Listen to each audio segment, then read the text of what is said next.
नहीं, वाह वाह वाह। इस पे ये भी कह सकते हैं। उठाया हूँ हमारे ताहिर भाई का आंसर्स मैं उठाया हूँ। करेक्ट आंसर मैं बताता चल रहा हूँ। देखिए, सबसे पहले इन्होंने बताया कि एफिनिटी एनालिसिस, जो कि बिना पढ़े हुए आप नहीं बता पाएंगे कि what exactly is affinity analysis. तो बोलता है कि जो एसोसिएशन रूल है, अब बात फिर आता है जी एसोसिएशन रूल है क्या। तब बोलता है कि जो हम प्रिडिक्टिव डेटा एनालिसिस जो करते हैं, अब चूंकि डेटा एनालिसिस के 4 अप्रोच थे, डेटा एनालिटिक्स के 4 अप्रोच थे, अगर आपको याद हो तो मैं एक बार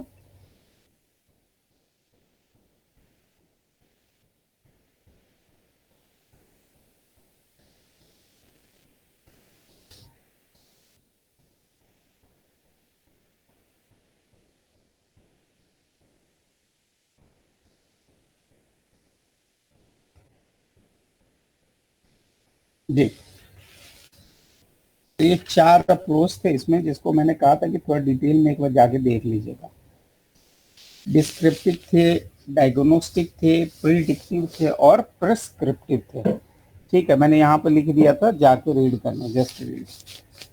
ठीक है, तो इसमें जो एफिनिटी रूल थे, जो एफिनिटी एनालिसिस है, बोलता है कि एसोसिएशन रूल जो होता है, जिसको हम एफिनिटी एनालिसिस भी बोलते हैं। अब एसोसिएशन रूल क्या होता है? Used in predictive data analysis to find the pattern of association between the to find the pattern of association between the item in large database, such as the association amongst the item purchased from a retail or what goes with what। यानी कि एक तरह का ये association का नाम ही पता चल रहा है कि एक के साथ दूसरा चीज को जब मिला के पढ़ा जाता है तो उसको एसोसिएशन कहते हैं। ठीक है, तो ये जिसने भी आंसर्स इसकी करने, जो इसके आंसर्स कर पाएगा उसके लिए उसको करना पड़ेगा जी प्रेडिक्टिव डेटा एनालिसिस का, उसको आइडिया होना चाहिए। तो ये डेटा माइनिंग के टॉपिक से मैंने उठाया था। ठीक है, तो इसका डी आंसर आएगा and it is going to use for the association rule. तो इसके लिए आपको डेटा माइनिंग एक बार जाके बुक से पढ़ना पड़ेगा। फिर बोलता है कि reducing the number of variable in data before using it for data mining, यानी नंबर ऑफ वेरिएबल्स, यानी वेरिएबल्स में क्या हो जाता है बेसिकली, वो क्या होता है जी, मतलब डिपेंडेंट जो फैक्टर्स होते हैं उसको हम वेरिएबल्स बोलते हैं बेसिकली, जिसके ऊपर से कोई किसी चीज की वैल्यू डिराइव की जाती है। तो reducing the number of variables in data before using it for data mining in order to improve its manageability, interpretability and predictability in predictive data analysis। Again ये कहाँ से आ गया जी? प्रिडिक्टिव डेटा एनालिसिस का ये सवाल था। तो जब तक वो चारों एनालिसिस को कायदे से नहीं करेंगे then may be you will fail the problem. तो इन्होंने बोला जी उस प्रोसेस को क्या बोलते हैं? तो इस प्रोसेस को कहा जाता है जी डायमेंशन रिडक्शन। इसको कहा जाता है जी डायमेंशन रिडक्शन। तो डायमेंशन रिडक्शन क्या होता है? बोलता है कि it's a basic concept for the predictive data analysis involve the reducing the number of variable in the data before using it for the data mining, यानी उसके पहले का काम है, कट शॉर्ट करने का काम है, in order to improve its manageability, interpretability and predictability. यानी ये चारों काम वहां से तभी आपको प्रॉपर मिल जाएंगे जब आप डेटा को ट्रिम्ड करके लाएंगे, और वो ट्रिम्ड करने का जो प्रोसेस है that is called the dimension reduction. ठीक है जी, तो ये भी आपने आई बिलीव अगर आपने आंसर किया होगा तो आपने तुक्का ही मारा है। फिर बोला कि what is which of the basic concept of predictive data analysis involves. Again वही चारों एनालिसिस के बीच में आपके सवाल घूम रहे हैं। Involve discovering group in a data set that similar characteristics without using known structured in the data for the process of reducing the number of group to be included in data mining algorithm। ठीक है, तो ये मैं देख रहा था actual में clustering में क्या होता है कि जो सिमिलर नेचर के जो डेटा होते हैं ना उनको वहां पर ले जाके ग्रुप किया जाता है। ठीक है, तो क्लस्टरिंग का मैं जब ये देख रहा था डेटा माइनिंग का प्रोसेस, तो उसमें मैंने देखा कि क्लस्टरिंग में क्या होता है कि वहां पे डेटा को ले जाके क्या करते हैं, एक्यूमुलेट किया जाता है। ठीक है, वहां पे जाके डेटा को ग्रुप किया जाता है। तो बोला गया कि जी इस प्रोसेस को which of the basic concept of predictive analysis involve the discovering the group in data set. तो पहले हमने एक ग्रुप निकाल दिया जिसके सिमिलर कैरेक्टरिस्टिक्स हो, यानी कि एक की मान लो कि सेल्स रिलेटेड कोई डेटा है,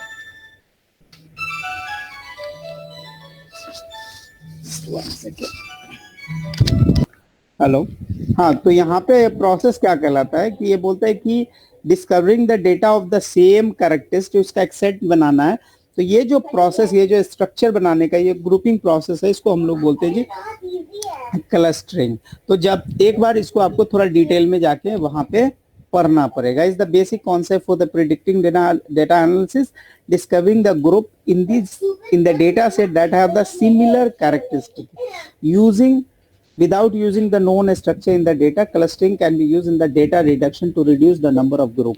तो इससे क्या होता है, जो सेम नेचर का डेटा होता है उसको आप एक जगह पे लाके ग्रुप कर देते हैं, तो इससे आपकी क्या हो जाती है, थोड़ी सी आपके पास कम, बहुत ज्यादा लंबी ग्रुप नहीं होती, आप पहले ही एक तरह से शॉर्ट कर लेते हो। That process is called the clustering. अब बोला जाता है कि डेटा माइनिंग है क्या, बोलता है डेटा माइनिंग बोलता है कि is a large multi step project in which a step of the data mining would be the data scientist take the sample from the large database or database or from other sources। बोल रहा है कि इस process में हमको बताना है कि वो कौन सा data mining is a large multi step project in which step of data mining, ये कौन सा स्टेप्स है इसमें से जहां पे डेटा साइंटिस्ट बोलता है कि वो सैंपल्स लेता है, तो वो प्रोसेस का नाम क्या है, तो वो प्रोसेस का नाम होता है जी selecting the data set to be use. तो जब taking the sample from the large database और is all done in the selecting the database to be use for the mining project. तो ये भी एक स्टेप्स है। नहीं, ठीक है, तो यहां पर आपने जिस वक्त डेटा माइनिंग्स के प्रोसेस देखे होंगे,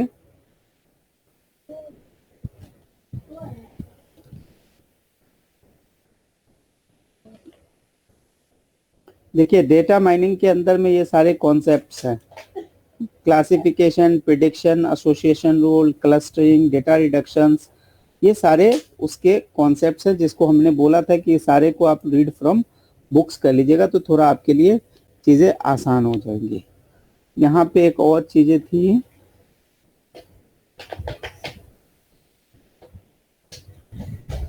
स्टेप्स। तो ये जो है, ये जो सेकंड था, select the data set to be used, जो सेकंड पोर्शन था, actually this was the thing is covered, this was the question is being asked in this question, select the database to be use. तो ये second steps होता है जहां पे ये वाला काम किया जाता है कि आप डेटाबेस से सैंपल्स को पिक करते हैं। फिर बोलता है कि which of not the basic concepts of predictive. तो अगेन बात आ गया जी कि इसमें से कौन सा कॉन्सेप्ट्स नहीं है, इसमें से कौन सा चीज नहीं यूज हो रहा है, cleaning, reduction, visualisation and association rule. तो ये वाले पॉइंट से आप कवर हो जाता है, अगर आप एक बार इसको थोड़ा सा ध्यान से पढ़ लेते तो ये पॉइंट्स यहाँ से कवर हो जाता। क्यों बोल रहा है कि बेसिक कॉन्सेप्ट में क्या क्या है, क्लासिफिकेशन है, प्रेडिक्शन है, एसोसिएशन है, ऑनलाइन है, डेटा रिडक्शन है, क्लस्टरिंग है, डायमेंशन है, डेटा एक्सप्लोरेशन है, डेटा विजुअलाइजेशन है। तो ये सारे के अलावा अगर कुछ होता तो इसमें से नहीं आता। तो इसमें से हमने क्या लिखा हुआ जी, डेटा क्लीनिंग, डेटा क्लिनजिंग, तो इसमें से कहीं पे भी नहीं है, बाकी सारा इसमें है, रिडक्शन, विजुअलाइजेशन, एसोसिएशन।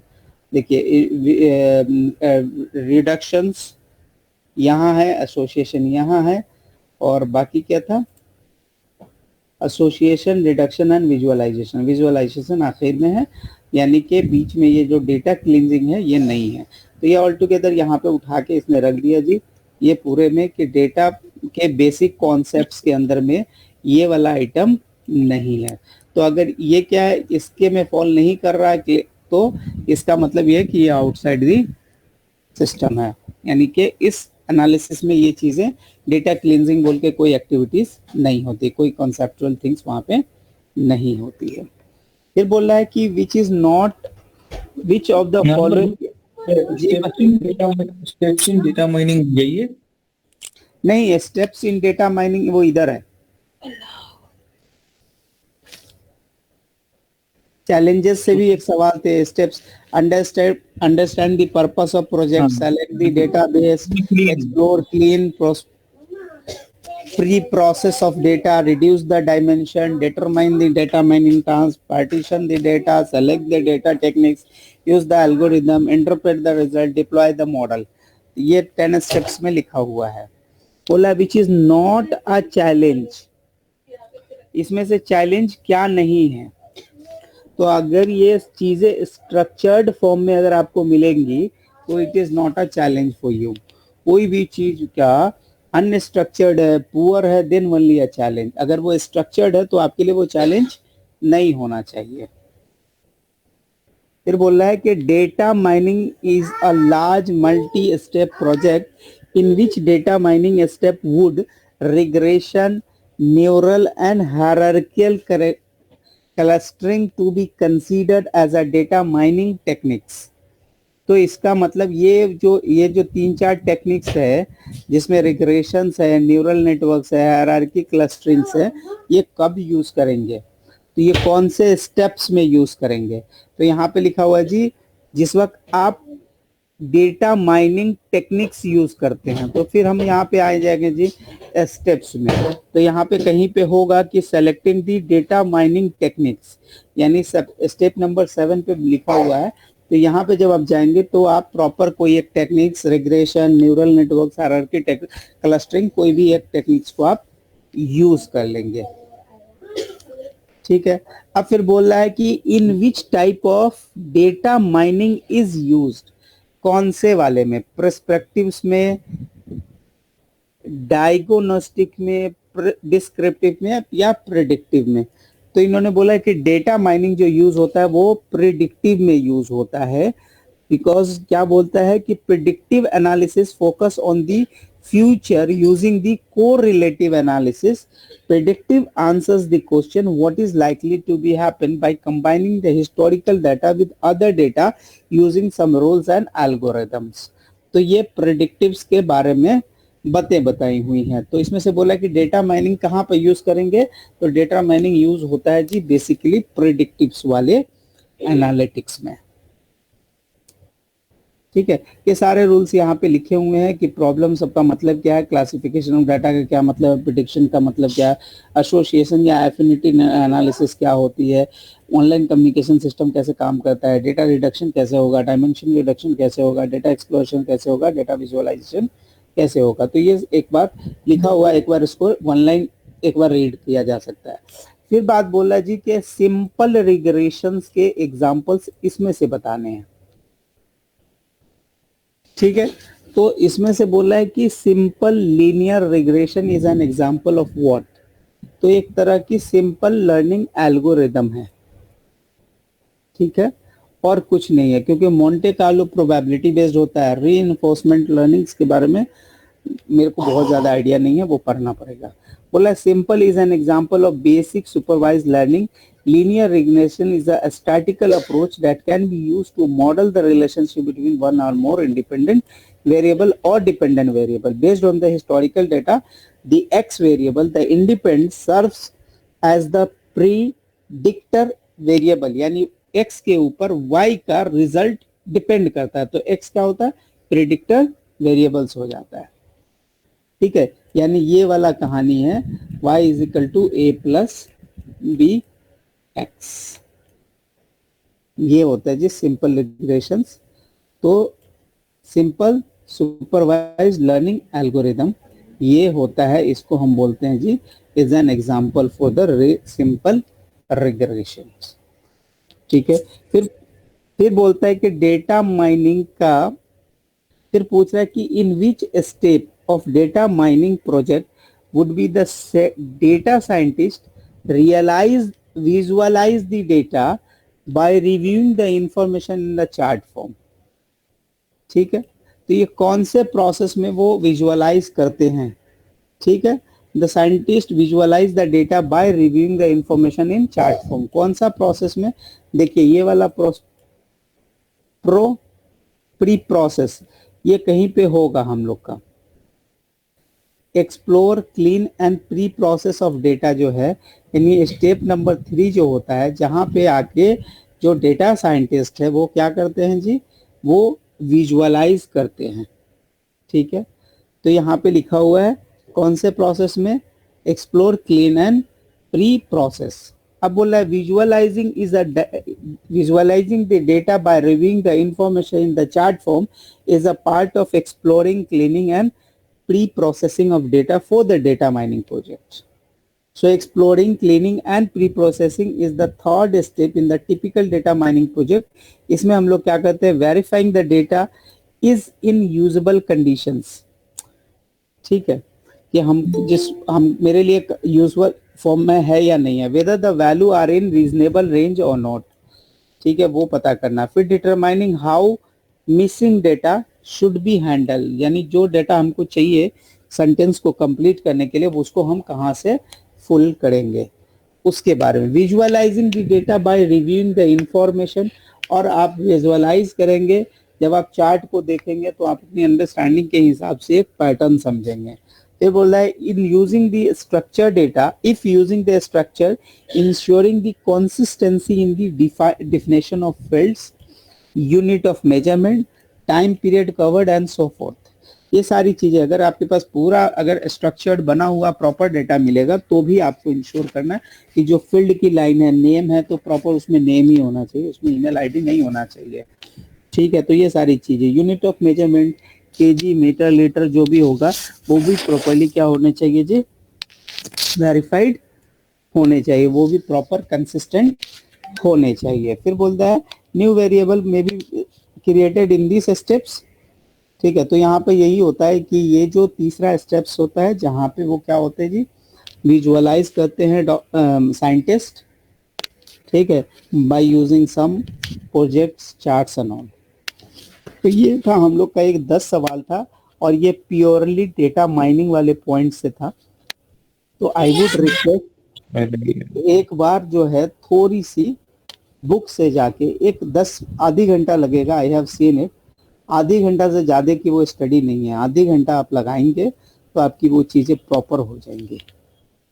ठीक है, क्योंकि हमने ऊपर ऊपर का एक आइडिया आपके पास अवेलेबल है। अब now you have to go and थोड़ा टाइम स्पेंड करना पड़ेगा, निकाल के आपको स्टडी करना पड़ेगा जी।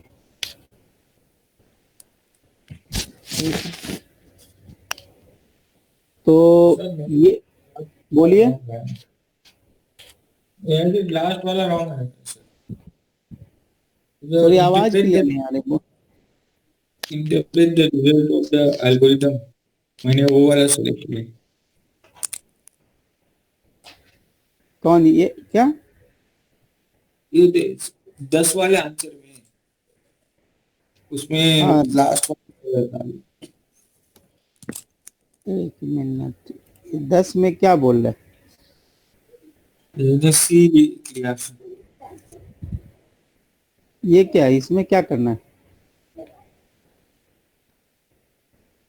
Interpret the results.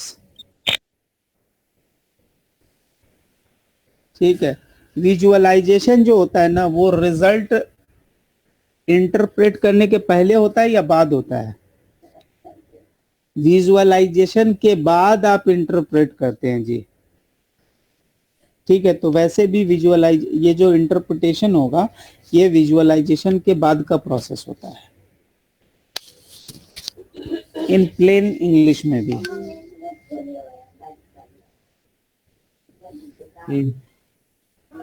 ये फिर एक्सप्लोर क्लीन है ये प्रोसेस। जी जैसे अब जब डेटा लास्ट स्टेज में हम लोग चार्ट बनाते हैं ना। देखिए, ये क्या होता है कि आप जो बोल रहे हो कि हम लोग चार्ट जो होता है वो एक्चुअल में डैशबोर्ड बनता है, ठीक है, जो आप लास्ट में बोलते हैं that is a part of BI, business intelligence report बनता है, जिसमें हम डैशबोर्ड बनाते हैं या चार्ट बनाते हैं, वो लास्ट में होता है। लेकिन चूंकि ये डेटा माइनिंग के प्रोसेस है, तो इन्होंने बोला कि माइनिंग का काम मैंने स्टार्ट किया है, ठीक है। अब यहाँ पे जो एक्सप्लोर करूंगा, यानी एक्सप्लोर करने का मतलब है कि उसमें डीप डाइव करना, ठीक है, उसमें प्री प्रोसेस ऑफ डेटा, यानी यहाँ जो आपके पास जो डेटा है उसको पहले काम पे लाने के पहले उसको प्रॉपर क्लीन, ये सारा जो है, जो भी उसके अंदर जो भी मिसिंग चीजें हैं वो लाके उसको डाल देना। फिर उसको डेटा में क्या है, कोई डेटा अगर आपको इंफॉर्मेशन के फॉर्म में है, visualising the data by reviewing the information in chart, तो वहां से आप डेटा अभी कलेक्ट कर रहे हो, अभी ये सारा काम इसके बाद जो होगा ना, इसीलिए यहाँ पे बकायदा जो स्टेप्स लिखे हुए हैं, आप जब एक बार इसको पढ़ेंगे, फिर यहाँ से बोल रहा है कि ये करने के बाद का स्टेप्स क्या है कि reduce the data dimensions. Reduce में क्या करना है कि जो डेटा काम का नहीं है, या जो डेटा आपके इसमें आपके मतलब जो रिक्वायरमेंट इसके लिए नहीं है, तो जो आपको रिक्वायरमेंट के लिए फिट नहीं है, उसको आप रिड्यूस करेंगे। तो ये सब बाद का प्रोसेस है। जो आप लास्ट में ये बोल रहे हैं वो शायद यहाँ से हो सके, क्योंकि जब आप इंटरप्रेट ऑफ रिजल्ट्स करेंगे, बट वो भी आप किसी एल्गोरिदम के थ्रू करेंगे, ठीक है, क्योंकि यहाँ पे और फिर बोलेंगे कि जो मॉडल बना के रख देंगे, वो मॉडल में सबको बोलेंगे कि next time if you want to do और get this type of information, तो आप ये मॉडल यूज करो, यहाँ से आपका काम हो जाएगा। फिर भी मैंने आपको बोला है कि एक बार थोड़ा सा मैं ऊपर ऊपर से इसको लेके कवर किया हूँ, आपको एक बार जाके बुक्स में पढ़ना ही पड़ेगा, क्योंकि अभी सेक्शन एफ को आप हल्के में नहीं ले सकते, थोड़ा आपको जाके एक प्रयास बार। भाई, ये एक्चुअली है, ये अभी अभी आया है ये सेक्शन में, इसके मतलब मजीद वीडियो भी नहीं है, तो कैसा करना है भाई, हम लोग आपको आपके भरोसे। मेरे भरोसे है ना, तो मैंने एक आइडिया आपको दिया, अब जाके थोड़ा 2-4 घंटा लगाई ना आज। आज आप बताएं कि जाके एक बार भी आपने वो देखा है क्या, हॉक में क्या लिख रहा है, अकाउंटिंग इंफॉर्मेशन सिस्टम के बारे में हॉक में क्या लिखा है, कहीं पे आपने देखा जाके? नहीं देखा। हॉक में है, पर बोर्ड टिप टिप टफ है उसमें, मैंने देखा था तो और रिव्यू हॉक कर रहा है। तो हॉक की जो लैंग्वेज है बहुत टफ नहीं है ना, हॉक की लैंग्वेज तो जनरल इंग्लिश है। अच्छा, जनरल इंग्लिश भी नहीं से काफी मैंने देखी है उसकी हॉक्स के अंदर, तो वो काफी टिपिकल सही है, वो इतना यानी कि जल्दी आप इसे कंट्रोल ही नहीं कर पाते। जितनी इंग्लिश है तो बहुत अच्छी हो, कह लें कि वो अप्रोच कर पाए। नहीं तो फिर तब आप इसको देखिएगा तो फिर खो जाइएगा, क्योंकि जब आप क्या नाम है ग्लिम की लैंग्वेज देखिएगा तब तो फिर खो जाइएगा। वो इससे भी ज्यादा ऊपर है। ग्लिम की सबसे टफ लैंग्वेज होती है।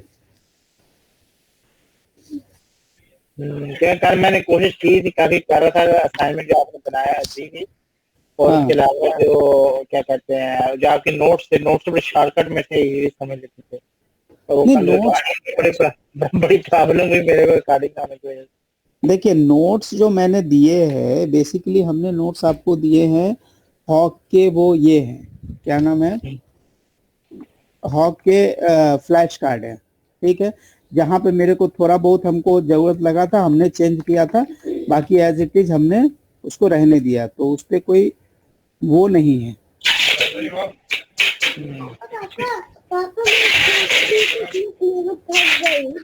सर ये नोट्स दोबारा एक बार आप ग्रुप में भेज दें। एक मिनट जो में। लेक्चर था ना, क्या कहते हैं, सैटरडे को हुआ था, उसमें आपने वो वैल्यूएशन स्टार्ट किया था, उसके नोट है ना। देखिए, ये हमने सेक्शन एफ का, देखिए मैं आपको 1 मिनट पे ला रहा हूँ वहां पे।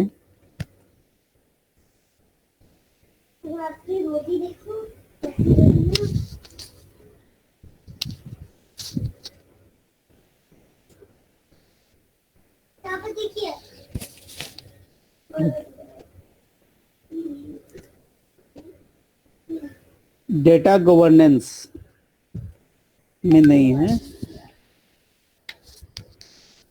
ये है आपको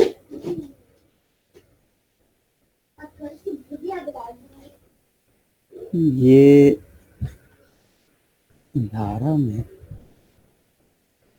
डेटा की लाइफ साइकिल तो आपने बहुत अच्छे से कर ली होगी, क्योंकि इसमें 7 लाइफ साइकिल है।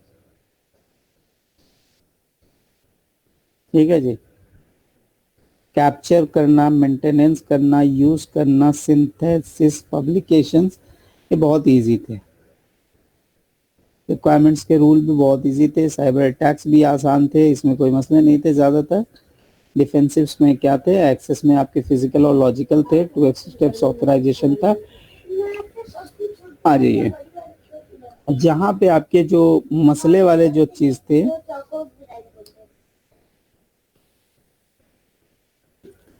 एआई, तो बेसिकली हम लोगों ने शॉर्ट पे ही पढ़ा। क्लाउड कंप्यूटिंग जब मैं लास्ट ईयर करा रहा था तो इसमें मैंने ये सारे करवाए थे।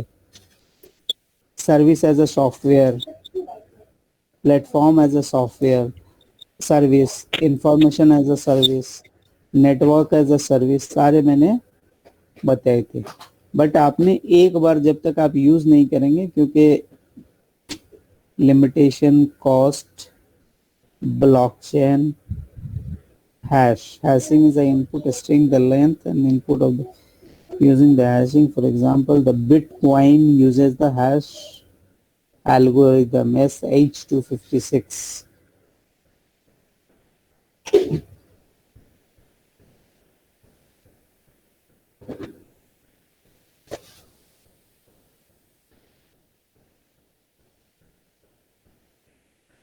Smart contracts and then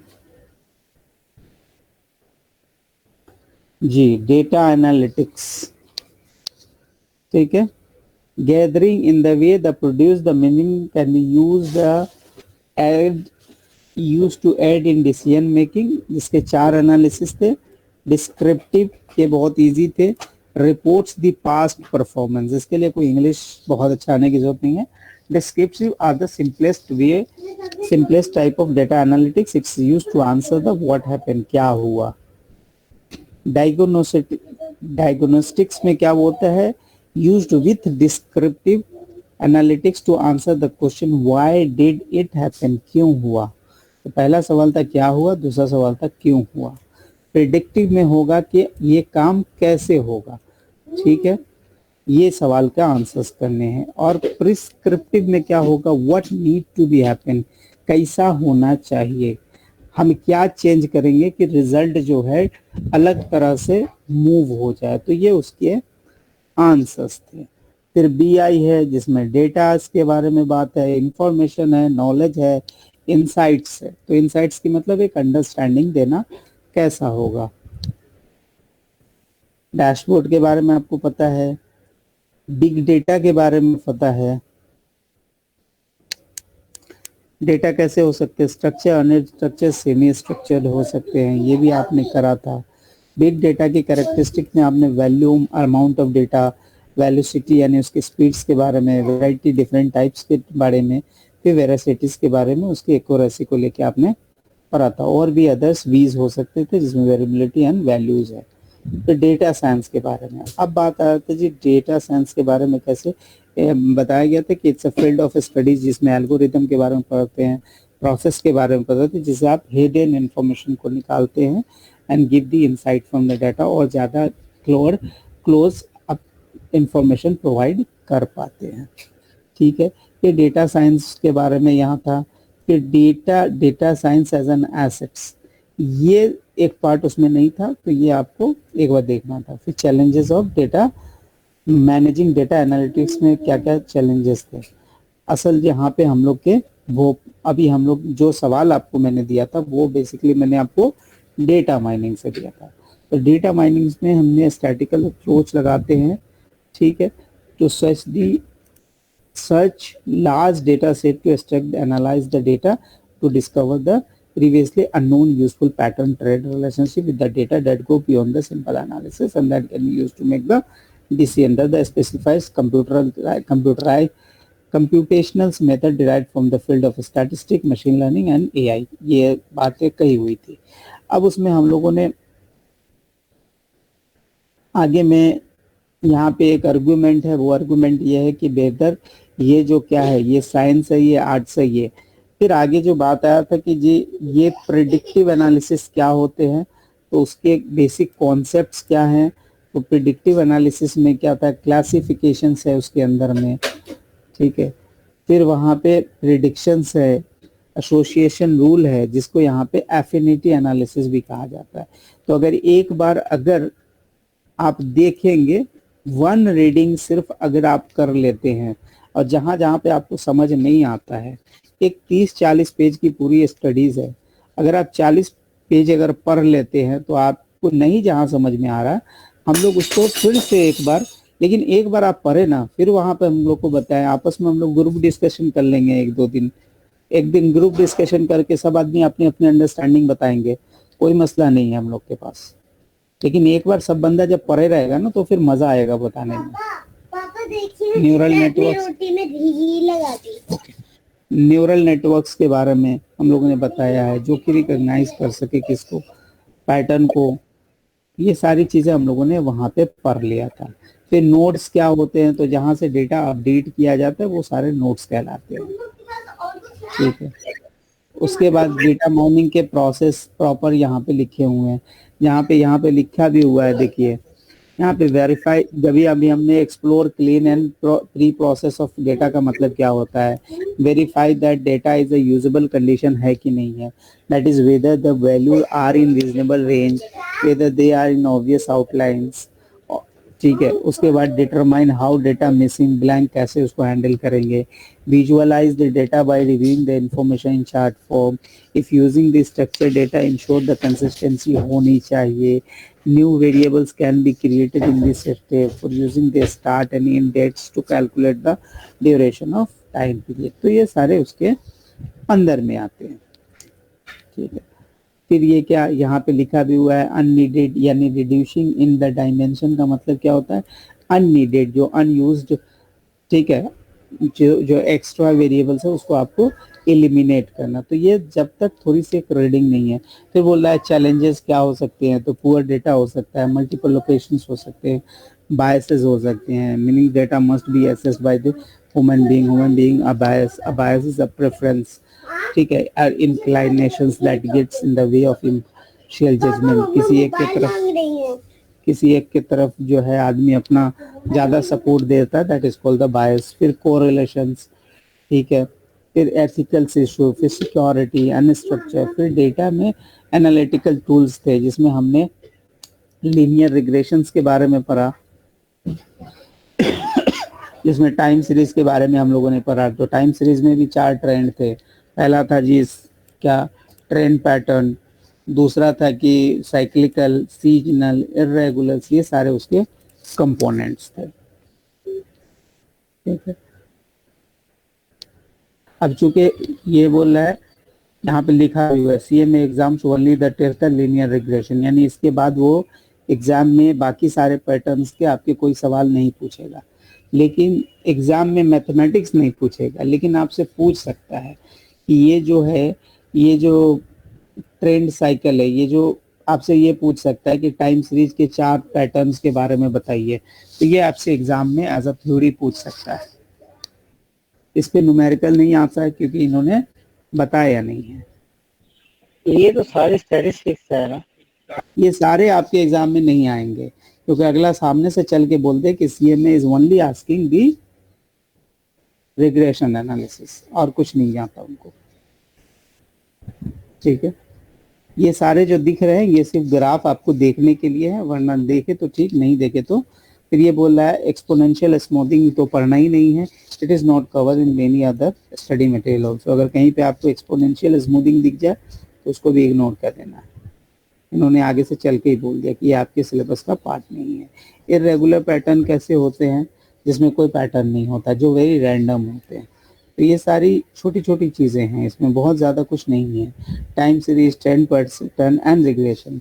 regression मैंने बोला जो सिंपल है, जिसमें वन डिपेंडेंट वन इंडिपेंडेंट होते हैं। मल्टीपल में क्या होता है, more than one independent variables होते हैं, more than one independent variables होते हैं, ठीक है। और कुछ उसमें बातें नहीं है। ये रिलेशंस आपने सब जगह पढ़ा है, यहाँ भी पढ़ लिया, बजटिंग में भी पढ़ लिया। यहाँ पे बस आपको जानने के लिए क्या क्या चीज़ था, y जो था वो क्या था, रिजल्ट था, ये प्रिडिक्टेड वैल्यू था जिसको हम डिपेंडेंट बोलते हैं। ये भी हमने लास्ट डे में बताया था। ए के बारे में मैंने क्या बताया था, ए जो है वो आपका फिक्स्ड कॉन्स्टेंट यानी कांस्टेंट कोएफिशिएंट है, ये चेंज नहीं होता। बी के बारे में बताया, ये जो है वेरिएबल कोएफिशिएंट है, और x जो है वो इंडिपेंडेंट वेरिएबल है, क्योंकि ये चेंज होगा तो y का रिजल्ट चेंज होता है, ठीक है। ये हो गया। The symbol of y is a formula is called hat, इसको read as y hat, and y hat indicate that the predictive values not the actual value, ठीक है। So y is the value of y on the regression line. Okay, based in fit line, determine the simple regression is the formalization of way one would fit to the linear trend through the graphics data just by looking at it. The fit length by looking at one would use as the ruler and use as a ruler or some other straight edge to move it up, change in the angles until it's appear in the difference between the point and the line drawn. तो ये थोड़ी सी आपको theory लग रही है, इसकी एक numerical दिखती है तो मैं बता दूंगा, ठीक है। फिर आपको बता रहा है कि जी रिग्रेशन एनालिसिस करके आप क्या करते हैं, आप एक प्रेडिक्शंस के पैटर्न डेवलप करते हैं, ठीक है। तो पैटर्न इस तरह से बनती है। ये स्कैटर्ड पैटर्न है, क्योंकि ये क्या है, यहाँ पे कोई रिलेशंस नहीं है, इसलिए इसको बोलते हैं जी इर्रेगुलर पैटर्न। यहाँ कहीं भी कोई भी पॉइंट पे सेल आ जा रहा है, यहाँ पे कोई किसी से मतलब नहीं है। Historical scales like the above indicate regression analysis the time series would not be in the good way to make the prediction. कोई इसका कोई रिलेशन नहीं है, क्योंकि ये स्कैटर्ड है, ठीक है। कोरिलेशंस को हम बोलते हैं जी degree of relation between two variables. दो वेरिएबल्स के बीच का रिलेशन है, या तो ये पॉजिटिवली कोरिलेटेड हो सकते हैं, नहीं तो नेगेटिव हो सकते हैं, ठीक है। और बेस्ट जो रिलेशन होता है +-1 होता है, ठीक है। Correlation coefficient of determination, standard error of regression, T values. ये इस पे हम एक छोटा सा ये करवा दे रहे हैं। मैं भाई टी वैल्यू सब नहीं है ना इम्पोर्टेंट। जी जी जी क्या बोल रहे हैं? O P stat T stat important नहीं है। कौन वाला पी स्टैट टी स्टैट?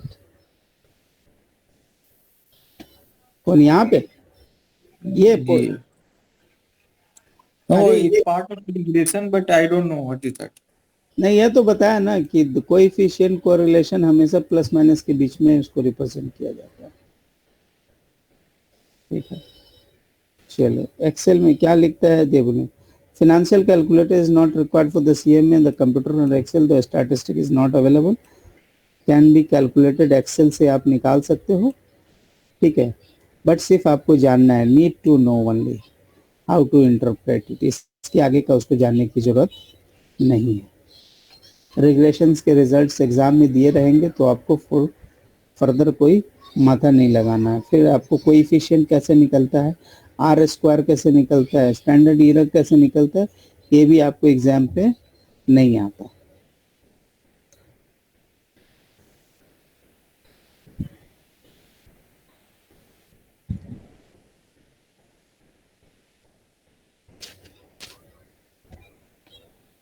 ये स्टैटिस्टिक टी वैल्यू,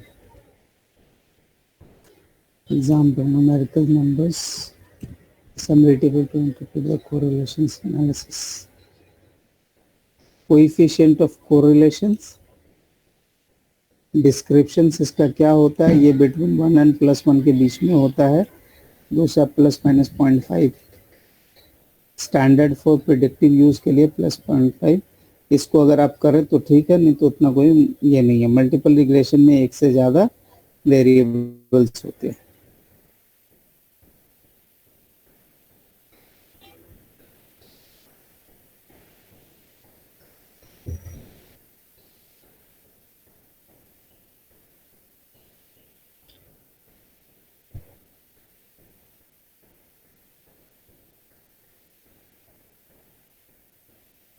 थ्योरी आती है सेंसिटिविटी एनालिसिस की, मोंटे कार्लो पे एक छोटी सी थ्योरी आती है जो एग्जाम में पूछ सकता है आपसे। विजुअलाइजेशंस के बारे में पूछ सकता है, table use in visualisations, scatter plots, data dot plots, bar chart, histogram vertical, pie charts, line chart, bubble chart, histogram क्या होता है, बॉक्स प्लॉट क्या होता है,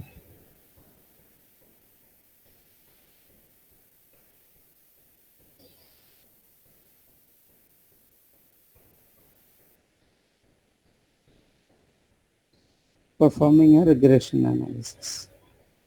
देखो, the statical method used to perform the single least square also known as the least square ordinary least using the time series a plus bx, y interpret करने का ये हो गया। Performing the data regression R square 10 ANOVA predictive interpretations coefficient tests are t-statics using the regression reports, degree of freedoms, standard error estimates। Harish अभी मिलता है, हरीश से ये हरीश का कंसाल मिलता है, वो भी हमसे मिलता है।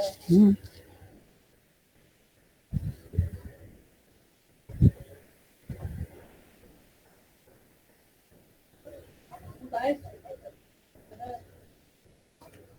शी। तो आपके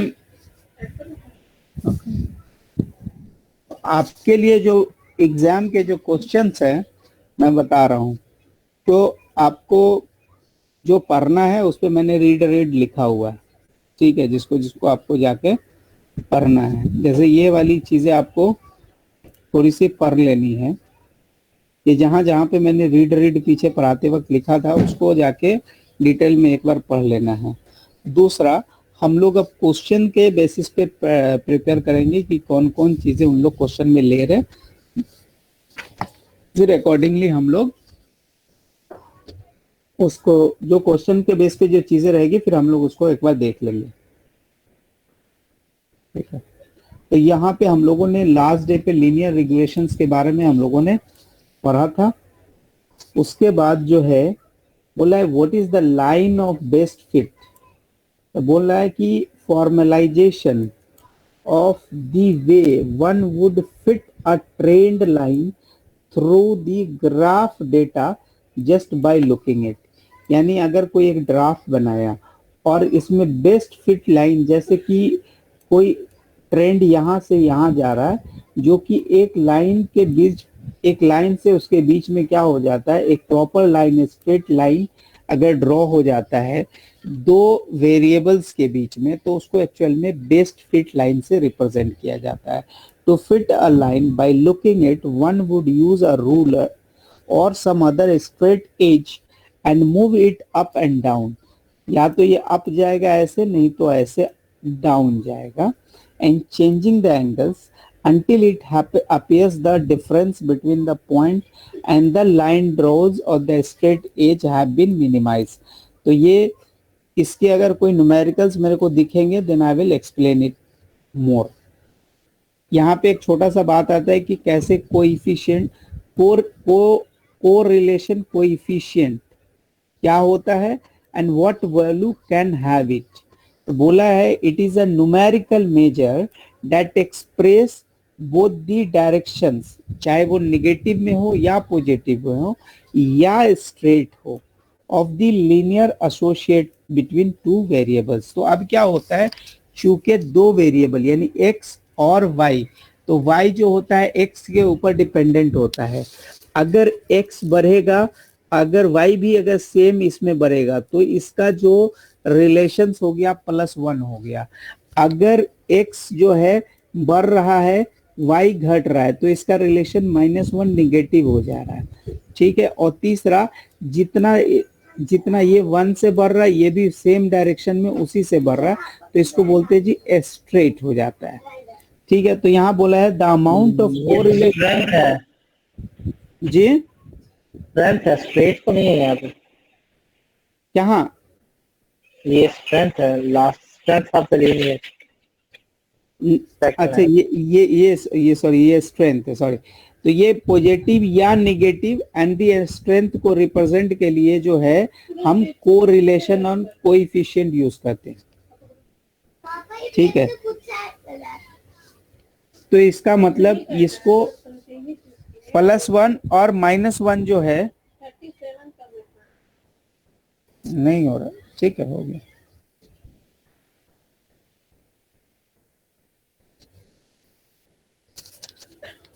अच्छा, तो ये जो है ये बोलता है कि इसको, ये हमेशा रिलेशन +1 या -1 होता है.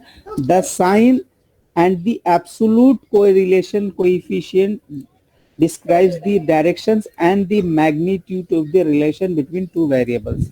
ये प्लस, ये अगर माइनस है तो अपोजिट डायरेक्शंस में मूव करेगा, प्लस है तो सेम डायरेक्शन में, और इसके बीच में रिलेशंस, ये जो बाकी जो होगा वो मैग्नीट्यूड है, यानी कि वो कितना परसेंट या कितना अमाउंट से वेरी करता है उसको रिप्रेजेंट करता है. 0.5 टाइम्स वेरी करता है, 0.25 टाइम्स वेरी करता है, 1.5 टाइम और 0.5 टाइम या 5 टाइम्स वेरी करता है. ये उसकी मैग्नीट्यूड को बताते हैं. तो बेसिकली अगर आपको कोरिलेशन कोएफिशिएंट बताना पड़े तो इससे it's a relation between two variables, और उसके रिलेशन को इंटरप्रेट करता है कि एक दूसरे से ये कितना एक दूसरे के ऊपर ये डिपेंडेंट है, उसके रिलेशंस को रिप्रेजेंट करता है. अब बात होता है जी स्टैंडर्ड एरर का मतलब क्या होता है. तो स्टैंडर्ड एरर का मतलब ये होता है कि जो मॉडल हमने बनाया है, ठीक है, बोला है the average distance that absorb value fall from the regression line.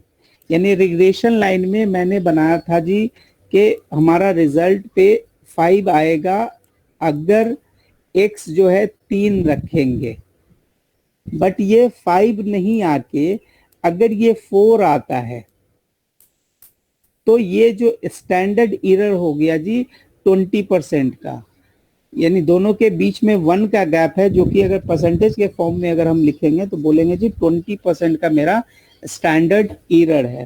तो ये क्या बोल रहा है, the average distance that would absorbed value fall from the regression line. In other word, it describes how wrong the regression model is on average. यानी अगर actual result 4 दे रहा है और हमारा रिग्रेशन 5 दे रहा था, तो दोनों के बीच में जो गैप्स है उस गैप की एक्चुअल में जो स्टडीज है that is called the standard deviations बोलते हैं. यानी वो कितना एरर होता है, जिसको हम स्टैंडर्ड एरर भी बोलते हैं और स्टैंडर्ड डेविएशंस भी बोलते हैं, क्योंकि वो एक्चुअल रिजल्ट से कितना डेविएट करता है. Using the unit of dependent variable. अब y की जो वैल्यूज होती है, ठीक है, ये हमेशा हम y के वैल्यू पे चेक करते हैं, यानी कि रिजल्ट्स पे चेक करते हैं, इनपुट पे नहीं चेक करते हैं. अब ये बोल रहा है कि what is the coefficient of determination, यानी r square, and what value may it have. तो सबसे पहले बोलता है कि ये r स्क्वायर है क्या. ठीक है, तो कोएफिशिएंट ऑफ डिटरमिनेशन का मतलब r स्क्वायर है. तो इसका मतलब ये होता है कि r स्क्वायर जो होता है, सबसे पहले ये रिप्रेजेंट होता है 0 और 1 के बीच में. सबसे पहले ये रिजल्ट्स को एक्सप्रेस किया जाता है 0 और 1 के बीच में. ये बोला जाता है कि it is the percentage of total variation in the dependent variable that can B explained by variation in the independent variable as depicted by the regression line। तो यहाँ भी ये जो स्टैंडर्ड डेविएशंस जो निकलता है वो क्या होता है, आई थिंक आर स्क्वायर नहीं, आर डेविएशंस होता है, उसको स्क्वायर रूट करते हैं, ठीक है। तो ये बोलता है कि it is the percentage of total variation, यानी टोटल वेरिएशन किसका, डिपेंडेंट वेरिएबल, ये जो y का जो रिजल्ट्स आया है वो कितना डेविएट कर रहा है एक्चुअल से प्रिडिक्शन वाली लाइन, ठीक है। Explain by the variation of independent variables, और इंडिपेंडेंट में अगर हमारा वेरिएशन 2% का है और रिजल्ट में अगर वेरिएशन मेरा 4% का हो रहा है, तो उसके जो बीच की जो स्टडीज है ना, उसको एक्चुअल में हम बोलते हैं कोएफिशिएंट ऑफ डिटरमिनेशन। इसको हम लोग ये बोल रहा है, ये किससे रिप्रेजेंट होता है, ये रिप्रेजेंट होता है नंबर लाइन में 0 से 1 के बीच में। इसकी भी अगर कोई न्यूमेरिकल्स रही तो हम लोग क्वेश्चन के बेस पे इसको और बेहतर से एक्सप्लेन कर लेंगे एक बार।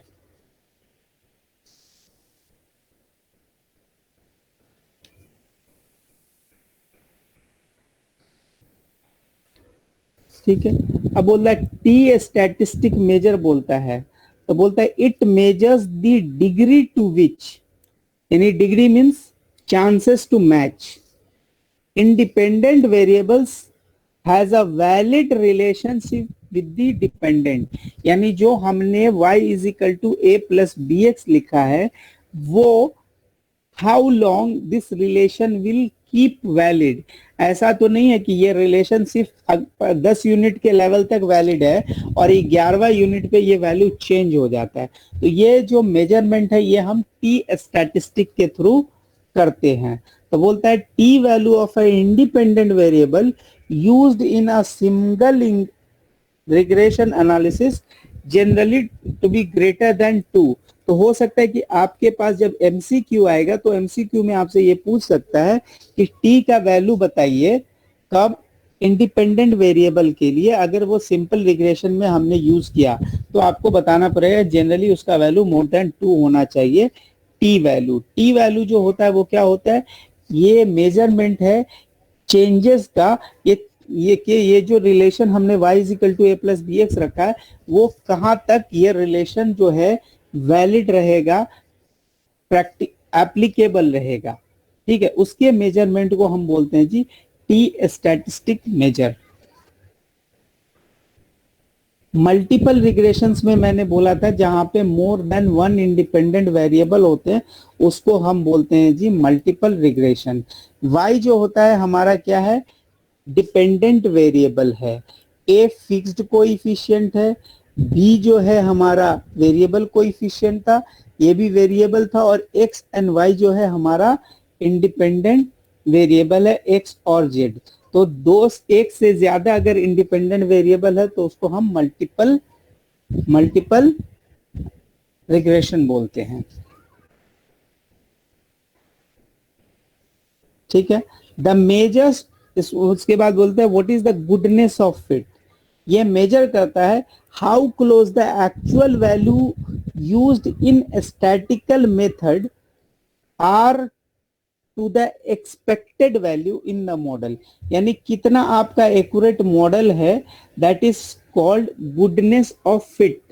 यानी जो मॉडल यूज कर रहे हैं वो प्रैक्टिकल से कितना मैच करता है उसको बोलने के लिए we are using the term goodness of fit.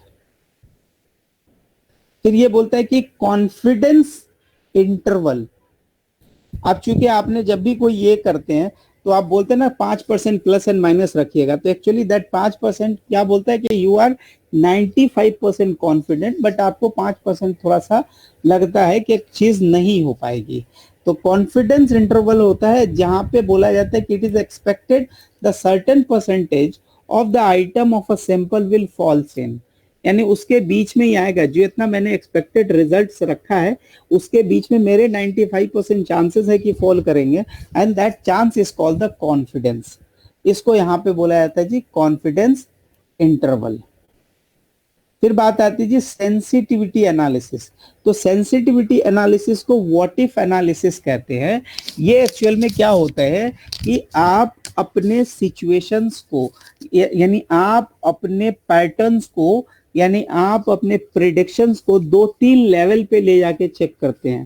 पहला चेक करते हैं अगर मार्केट चेंज हुआ तो, अगर मैंने इनपुट चेंज किया तो, अगर कस्टमर के प्रेफरेंसेस चेंज हो गए तो, that kind of analysis is called the what if analysis, जिसको हम सेंसिटिविटी एनालिसिस भी बोलते हैं। How much the predictions of a model will change if one input of the model is change. उसमें 3-4 parameters हैं, इनपुट्स हैं, अगर वो चेंज किया तो हमारे रिजल्ट्स कैसे कैसे चेंज होंगे, उस स्टडीज को हम बोलते हैं जी सेंसिटिविटी एनालिसिस या व्हाट इफ एनालिसिस। अब बंदा एक आता है जी मोंटे कार्लो एनालिसिस, जिसको हम लोग सिमुलेशन भी बोलते हैं। तो जो ये होता है, जो सिमुलेशन जो मेथड्स होता है, ये क्या होता है कि आप डिफरेंट प्रोबेबिलिटीज के लेवल्स पे आप एक रेंज बना के आप क्या करते हो, आप अपने रिजल्ट्स प्रिडिक्ट करते हो। ठीक है, ये इसके ऊपर आपको न्यूमेरिकल्स नहीं करने हैं। तो ये कहता है कि आप एक रेंज में अपनी प्रोबेबिलिटी बनाते हो और उस प्रोबेबिलिटी के बेस पे आप अपने प्रिडिक्शंस करते हो। ठीक है, आप पहले एक प्रोबेबिलिटी की रेंज बनाते हो और रेंज के हिसाब से कि अगर कोई चीज रैंडम नंबर आप उस रेंज में फॉल करेगा तो आप अपने रिजल्ट्स को प्रिडिक्ट करते हो। तो देखो क्या बोलता है, it is the method to analyse that can be used to find the solution for the mathematical that involve the change to multiple variables at the same time. यानी यहाँ बोला जाता है कि ये एक एक्सपेक्टेड वैल्यू का, तो एक्सपेक्टेड वैल्यू मतलब एक्चुअल में जो प्रोबेबिलिस्टिक वैल्यू होता है उसको बोलते हैं। When the situation is complex and value can not be expected to behave predictively. तो ये क्या होता है, ये एक्चुअल में लॉन्ग 3-4 टाइप्स के आप रेंज बनाते हैं और उस रेंज में यदि कोई रैंडम नंबर फॉल करता है उसके हिसाब से आप अपने रिजल्ट्स को इंटरप्रेट करते हैं। तो यहाँ पर मैंने एक छोटा सा सवाल लिया था कि आप अपनी सेल्स रखी हुई है 8 से 10, 10 से 12, 12 से 14, 14 से 16। आपने बोला है कि अगर इसके बीच में अगर कुछ फॉल होता है तो आपने उसको क्या कर लिया, उसको आपने कन्वर्ट कर लिया एवरेज करके, ताकि आप बोल सके कि आपके रिजल्ट्स क्या आएंगे, या तो 9 आएंगे, नहीं तो 11 आएंगे, नहीं तो 13 आएंगे, नहीं तो 15 आएंगे। एक बंदा ने आपको बोला यार मेरा उम्मीद है, मैं 20% प्रोबेबिलिटी बोलता हूँ कि the sale will be between somewhere 8 to 10। दूसरा बोलता है 30% is the probability to get the sale in between 10 to 12, 30% probability is to sell for 12 to 15 and 20% is that 12 to 16। इसका मतलब ये, इसको आपने एवरेज कर लिया तो आपने बोला 9, 11, 13 और 15। फिर आपने बोला अच्छा दिस इज योर प्रोबेबिलिटी, यानी 20, 30, 50, 50, 30, 80 और 20, 100। फिर इसकी मैंने क्यूमुलेटिव निकाल ली। क्या निकाल लीजिए, क्यूमुलेटिव निकाल ली। तो क्यूमुलेटिव निकालने का मतलब हो गया 2, 5, 8 और 1। तो ये मैंने क्यूमुलेटिव निकाल ली। ठीक है, उसके बाद हमने यहाँ से क्यूमुलेटिव से हम लोअर लिमिट और अपर लिमिट सेट करते हैं। 0 से लेके 19 तक, 20 से लेके 49 तक, 50 से 79, 80 से 99। तो हमने ये एक प्रोबेबिलिटी का रेंज निकाल लिया। अब मेरे पास है कि मेरे पास 6 दिन का सेल्स का डेटा दिया हुआ है। 1, 2, 3, 4, 5, 6 दिन का मेरे पास सेल्स का डेटा हुआ है। अब यहाँ पे लोगों ने बोला जी आपके रैंडम नंबर जो हैं वो इस तरह से हैं, यानी मैं आपका एक रैंडम नंबर उठा के बोलता हूँ 40। तो आप बोले अच्छा 40 कौन से इसमें फॉल करता है जी, कौन से अपर लिमिट और लोअर लिमिट में फॉल करता है, इसमें। यानी आप बोलोगे कि you are expecting the sale to be 11। फिर बोलेगा नहीं मेरा रैंडम नंबर 30 आ रहा है। ठीक है, तो 30 is falling under 20 to 49। Again you will say कि मेरा सेल जो है एक्सपेक्टेड टू 11 है। फिर अगला बोलेगा नहीं मैं रैंडम नंबर 10 बोल रहा हूँ। तो रैंडम नंबर 10 का मतलब क्या हो रहा है, अगला बोल रहा है एक्सपेक्ट कर रहा है सेल का 9 आएगा। ठीक है, तो यानी आप 9 का सेल एक्सपेक्ट कर रहे हो। फिर किसी ने कहा जी मैं कुछ भी नहीं, मेरा रैंडम नंबर 0 है। इसका मतलब 0 मतलब 9 तक का सेल आप एक्सपेक्ट कर सकते हो। अगेन किसी ने बोला जी मेरा 40 का मेरा प्रेडिक्शंस है। तो अगेन 40 पे हमारा 11 रुपए का सेल है।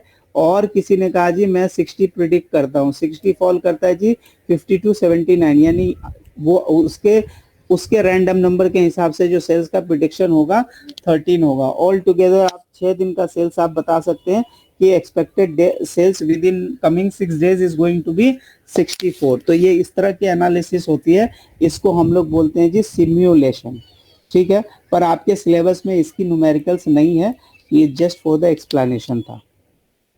फिर डेटा विजुअलाइजेशन क्या होता है?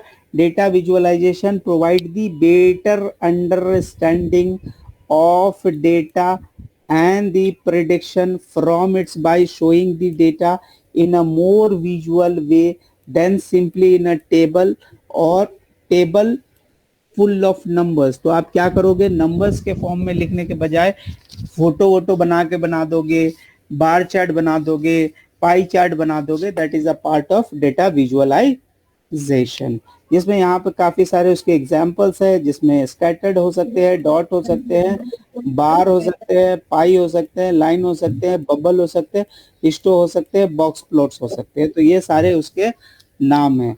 अब ये बोलता है जी कैसा स्कैटर प्लॉट्स दिखता कैसा है, तो स्कैटर प्लॉट्स इस तरह से दिखता है जी, ठीक है।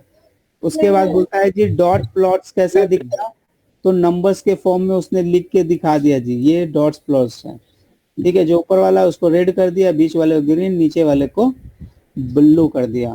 फिर बार चार्ट कैसे होते हैं जी, इस तरह से बार चार्ट्स होते हैं। ये तो बार बना के उसने चार्ट्स बना के दे दिया। दूसरा होता है जी चार्ट, पाई चार्ट कैसा दिखता है, ये तो सबको पता है, बचपना से आप लोग निकालते आ रहे हैं। तो ये कितना कितना परसेंट कौन कौन सेल्स होल्ड करता है, आपको पता होगा कि बार चार्ट का टोटल डिग्री 360 डिग्री होता है। इसके बेस पे इसको परसेंटेज असाइन होता है। फिर लाइन चार्ट जो है सुबह शाम तक आप लोग बना के देते रहते हैं अपने ऑफिस में, तो ये आपका लाइन चार्ट का एग्जांपल्स है। बबल चार्ट में क्या होता है, जितना बड़ा नंबर्स उतना बड़ा बबल बनेगा, जितना छोटा नंबर उसका उतना छोटा बबल्स बनेगा, दैट्स ऑल। हिस्टोग्राम क्या होता है, ये बकायदा पूरा चीज बना रहता है, इसके ऊपर आपने यहाँ पे एक इस टाइप का कुछ बना के दे दीजिएगा, that is part of the histogram. ये भी बार चार्ट की तरह ही होता है समटाइम।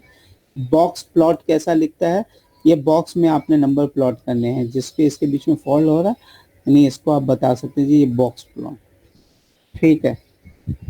तो ये सिर्फ जस्ट फॉर द इंफॉर्मेशन में ये सारे थे, लेकिन आपसे एग्जाम में अगर पूछ सकता है तो इसके अंदर में विजुअलाइजेशंस की टेक्निक्स पूछ सकता है, और मजीद इसमें से कुछ पूछेगा नहीं ज़्यादा, ठीक है। उसके बाद जो है लोअर लिमिट और अपर लिमिट कैसे आपने चूज किया? किसका अपर लिमिट और लोअर लिमिट? अरे वो इसमें मैथमेटिक्स में यहाँ पे ये 0 से शुरू होता है, 20 पे खत्म होता है। ये 0.2 का मतलब होता है, अगर उसको एब्सोल्यूट नंबर में लिखिएगा तो कैसे लिखिएगा, परसेंटेज के फॉर्म में लिखिएगा तो कैसे लिखिएगा, 0 से 19, यानी 20 नहीं लिखना है, क्योंकि 20 अगला स्टार्टिंग यहाँ आता है, तो 0 से 19 लिखना है इसको ऐसे, क्योंकि ये पॉइंट में है लेकिन इसको परसेंटेज में एक्सप्रेस करना पड़ता है। फिर यहाँ 20 से 49 लिखना है, ये क्योंकि ये 0.5 है ना लास्ट, तो यहाँ 49 तक लिखना है, और 50 जो है नेक्स्ट टेबल में लेना है। 50 से 79, क्योंकि ये 80 है तो 79 लेना है, और ये 79 है तो स्टार्टिंग यहाँ 80 से होगा 99 तक, एक कम तक, क्योंकि हम लोग के पास जब भी 99% केसेस में जो रैंडम नंबर होते हैं वो 2 डिजिट्स होते हैं। एक्चुअल में वो क्या होता है, 2 डाइस के ऊपर नंबर निकाला जाता है, that is the simple way of to understand कि 2 डाइस थ्रो करते हैं, 2 नंबर आता है, वो नंबर के हिसाब से बताते हैं जी ये मेरा रैंडम नंबर है, ठीक है। तो एक बार जो है एटलीस्ट मैं आपको आज तो 10-20 क्वेश्चन मैं करता हूँ देता हूँ आप लोगों को करने के लिए, पर एक बार ऊपर से नीचे तक रीड कर लें, और just as a homework for 1 more day आपने अपने अपने लेवल पे पहला वाला, यानी 4 चैप्टर में ये पूरा सेक्शन डिवाइड है, तो हम लोग एक काम करते हैं, 3 से 4 दिन इस पे और देते हैं, यानी हर दिन हम लोग एक एक पूरे सेक्शंस को डिस्कस करेंगे। तो अनीस भाई आपने पूरी हमें देनी है, पूरी पहला जो अकाउंटिंग इंफॉर्मेशन सिस्टम है तकरीबन 20 से 25 पेज का है, तो आपने तो AIS आपने देनी है, ताहिर भाई आपने हमको डेटा गवर्नेंस देनी है। ताहिर भाई आपके जिम्मे डेटा गवर्नेंस है, ओके सर, ठीक है। वकार भाई के हिस्से में सबसे छोटा सा टॉपिक है एंड वो ये है कि डेटा माइनिंग आपके हिस्से में देनी है हमको। ठीक है, रोशन भाई के हिस्से में जो है डेटा की जो डेटा गवर्नेंस जो है, और एक छोटा सा बीच में ईआरपी ईआरएम है, वो आपको देनी है। तौहीद भाई के हिस्से में जो है पहला वाला चैप्टर है एआईएस है, तो एआईएस में अनीस भाई, तौहीद भाई और प्रणब भाई आपके हिस्से में सेकंड चैप्टर है डेटा वाला, डेटा गवर्नेंस वाला फुल आपके हिस्से में। तो सब बंदा अपना अपना सेक्शन एक बार कायदे से पढ़ ले भाई। Okay sir. तो ऐसे क्या होगा, क्योंकि ये सेक्शन नया है, ये सेक्शन से आजकल एग्जाम में पूछ रहे हैं तो रिस्क नहीं ले सकते, और इसके कोई पुराने क्वेश्चन अवेलेबल नहीं है। तो जितना अच्छा से आपकी समझी रहेगी उतना एग्जाम हॉल में आसान रहेगा। मैंने पहला जो चैप्टर टेक्नोलॉजी वाला, जी उसके 23 क्वेश्चन है, मैंने फर्स्ट अटेम्प्ट किया था बगैर पढ़े, कुछ भी देखे बगैर ना। अच्छा, मेरे तकरीबन 53% करेक्ट आए हैं।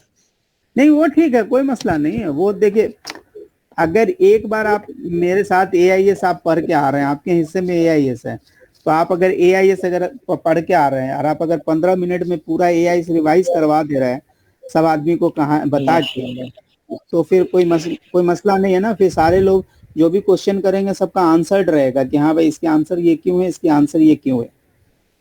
इंशाल्लाह। ठीक है, तो बस आज आपको स्कूल वाली आज प्रोजेक्ट मिल गई है, यानी आपको प्रेजेंटेशन देना है। प्रेजेंटेशन नेक्स्ट क्लास में जी, नेक्स्ट क्लास में डन हो गया। 4 सेक्शन 4 चैप्टर है, चारों के लिए एक एक बंदे मैं पकड़ के सबको बोल रहा हूँ कि 4 बंदे 4 सेक्शन 4 चैप्टर्स के प्रेजेंटेशन दे, क्योंकि ये सेक्शन पे मैं 1 पैसे का रिस्क नहीं ले रहा। सेक्शन एफ में मैं 1 पैसे का रिस्क नहीं ले रहा, पूरी रिस्क एवर्स टेक्निक्स यूज हो रही है, क्योंकि मेरे रिस्क एपेटाइट बहुत कम है when it comes to the data analytics. Risk appetite short किया होगा। हाँ, बहुत मेरी कम है। हाँ ठीक है। हाँ, बनता है। आपको प्रेजेंटेशन देना है, आप कहीं से गूगल से, किताब से, फेसबुक से, इंस्टाग्राम से, कहीं से भी आपको निकालना है। एक 10 पन्ने का कोई प्रोजेक्ट्स बनाने हैं, 10 पन्ने में आपने सारा चीजें कवर करनी है, ताकि हर बंदा उससे समझ भी ले, रिकैप भी हो जाए, और हम लोग जब इसके क्वेश्चंस करें एमसीक्यू तो वो सारे एमसीक्यूज भी उसमें कवर हो जाए। ठीक है सर? Okay sir. हाँ, तो अनीस भाई के जिम्मे वो काम है, आपके जिम्मे भी काम है, प्रणब भाई के भी जिम्मे काम है, रोशन भाई, वक्कार भाई, सब आदमी के जिम्मे एक काम लग गया भाई।